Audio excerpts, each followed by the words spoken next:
রূপম, তুই না বলেছিলিস তোর পুজোর কয়েকটা জামা প্যান্ট অনলাইনে পছন্দ করে রেখেছিস? তাহলে সেইগুলো অর্ডার করে আনিয়ে নে এবার। পুজো তো প্রায় কাছাকাছি এসেই গেল। এরপর কিন্তু পছন্দের জিনিসগুলো সব বিক্রি হয়ে যাবে। তখন কি করবি? ঠিক আছে, দেখছি বাবা। যদি থাকে তাহলে এখনই অর্ডার করে দেব। তুমি কি আজ দেরি করে অফিসে যাবে? অফিস ফেরত কিছু ফল নিয়ে আসতে পারবে? রূপম না অনেক দিন বলছিল একটু ফলসা খাবে। এখন ফলসা পাওয়া যায় কি না জানি না বাপু। ফলের দোকানের লোকটাকে জিজ্ঞেস করো তো ফলসা ফল এনে দিতে পারবে কি না। যা দাম হোক তাই দিয়ে আনবে। আচ্ছা আচ্ছা, ঠিক আছে। বেশি দাম হলেও ক্ষতি নেই, ফলওয়ালাকে দেখি বলবো। এদিকে রূপম অনলাইনে দেখলো যে জামা প্যান্টগুলো সে পছন্দ করে রেখেছিল সেইগুলো সবই প্রায় বিক্রি হয়ে গেছে। রূপম তখন মন খারাপ করে সব কথা তার বাবার কাছে এসে বলল। বাবা, জামা প্যান্টের অর্ডার আর হলো না, সবই প্রায় দেখলাম বিক্রি হয়ে গেছে। থাক, পুজোতে আর আমার কিছু কেনার দরকার নেই। এ আবার কি কথা রূপম? এর থেকে অনেক ভালো ভালো জিনিস অন্য জায়গায় খোঁজ করলে পাওয়া যাবে। একদম মন খারাপ করবি না, কেমন? চল তাহলে রূপম, তোর কেনাকাটা আজই করে নিয়ে আসবো। কোনো চিন্তা করিস না, আজ আমি অফিস যাব না। তুই রেডি হয়ে নে। তোর পছন্দের জিনিসগুলো অন্য জায়গার থেকে পেয়ে গেলে যত দামই নিক না কেন ঠিক কিনে আনবো। না না বাবা, আমি বিকালে যেতে পারবো না, আমার কোচিং আছে। সমস্যার বলেছেন এখন রোজ কোচিং করাবেন। কিছুদিন পর উনি বাইরে ঘুরতে যাবেন তো, তাই এখন কাউকে কামাই করতে বারণ করেছেন।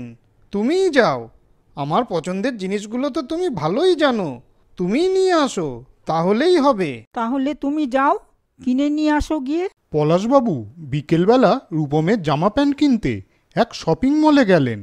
সেখানে রূপমের জন্য অনেক সুন্দর সুন্দর সব পোশাক কিনে উনি যখন বাড়ি ফিরছিলেন তখন হঠাৎ তার পকেট থেকে টাকার ব্যাগটা পড়ে যায়। কিন্তু উনি একদম টের পেলেন না। আরে, ওই বাবুটার টাকার ব্যাগটা মাটিতে পড়ে আছে দেখছি। যা, বাবুটা কত বাজার করে ফিরছিল, হয়তো খেয়াল করেনি। বাবুটা তো চলে গেল দেখছি। তাহলে যাই তো, টাকার ব্যাগটা আমি তুলে রাখি। আমি তো এই পথেই রোজ কাজ খুঁজতে বেরোই। যদি বাবুটার সঙ্গে কাল দেখা হয় তখন না হয় কাল টাকার ব্যাগটা ফেরত দিয়ে দেব।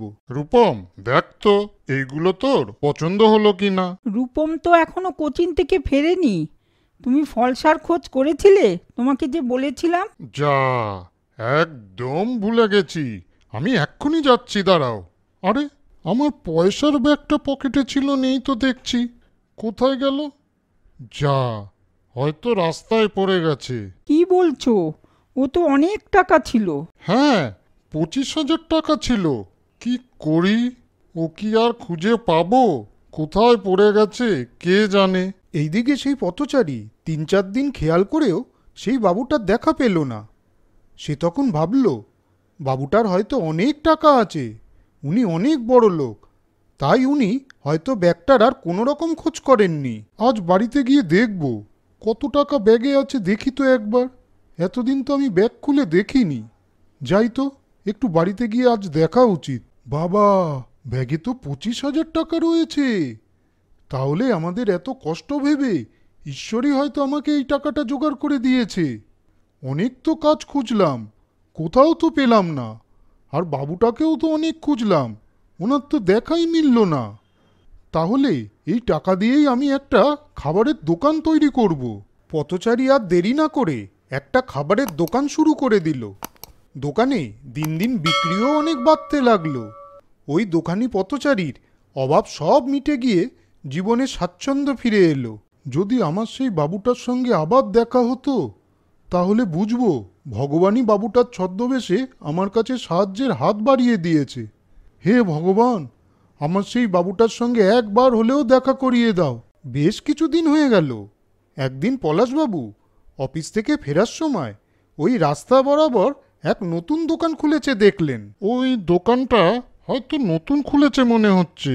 যাই, রূপমের জন্য ওই দোকান থেকে কিছু খাবার কিনে নিয়ে যাই। খাবারগুলো তো ভালোই মনে হয়।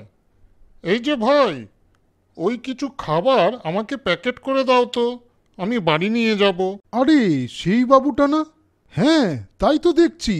আচ্ছা আচ্ছা বাবু, আসুন আমি দোকানে সব খাবারই আপনাকে প্যাকেট করে দিচ্ছি। আরে না না, এত খাবার লাগবে না। বাবু, টাকার কথা একদম চিন্তা করবেন না। এই খাবারের একটা টাকাও আমি আপনার থেকে নিতে পারবো না। ঠিক বুঝতে পারলাম না তো, তুমি কি বলতে চাইছো? একটু খুলে বলো তো। এরপর পথচারী বাবুর কাছে প্রথম দিনের সেই ব্যাগ হারানোর কথা সব খুলে বলল।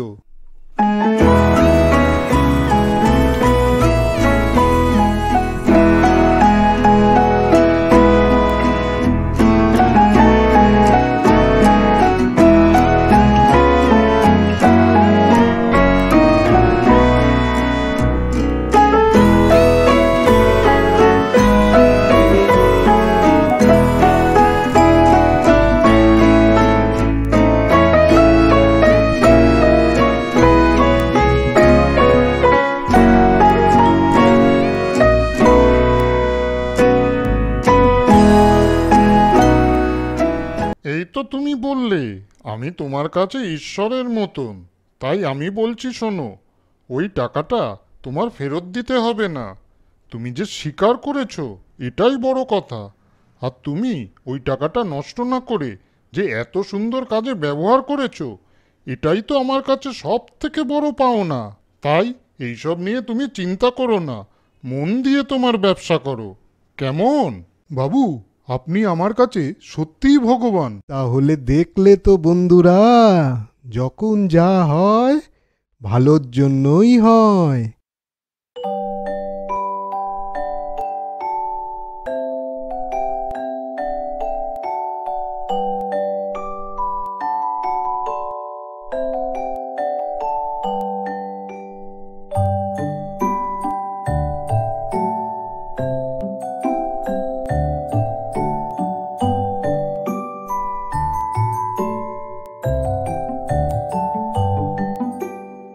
বন্ধুরা, তোমাদের জন্য মজাদার দুটো প্রশ্ন আছে এবার। বলো তো, রূপমের বাবার কতগুলো টাকা হারিয়ে গেছিল? আর পথচারী ওই টাকাগুলো নিয়ে কিসের দোকান দিয়েছিল? উত্তর দুটো জানা থাকলে এক্ষুনি কমেন্ট করে জানাও বন্ধুরা। বন্ধুরা, তোমরা কিন্তু কোনো কমেন্টই করে কোনো উত্তর দিচ্ছ না। তোমরা কমেন্ট করে কোন ধরনের গল্প তোমাদের ভালো লাগে, কোন ধরনের গল্প তোমরা বেশি পছন্দ করো, সেইগুলো যদি জানাও তাহলে আমরা তোমাদের সেই রকম ভালো ভালো আরও গল্প উপহার দিতে পারবো। তোমাদের কমেন্টের আশায় রইলাম বন্ধুরা। তোমরা প্লিজ কমেন্ট করে জানিও কিন্তু। বন্ধুরা, গল্পটা তোমাদের কেমন লাগলো? যদি ভালো লাগে তাহলে শেয়ার, কমেন্ট, লাইক করো। আর সাবস্ক্রাইব এবং বেল আইকন প্রেস করতে ভুলো না কিন্তু।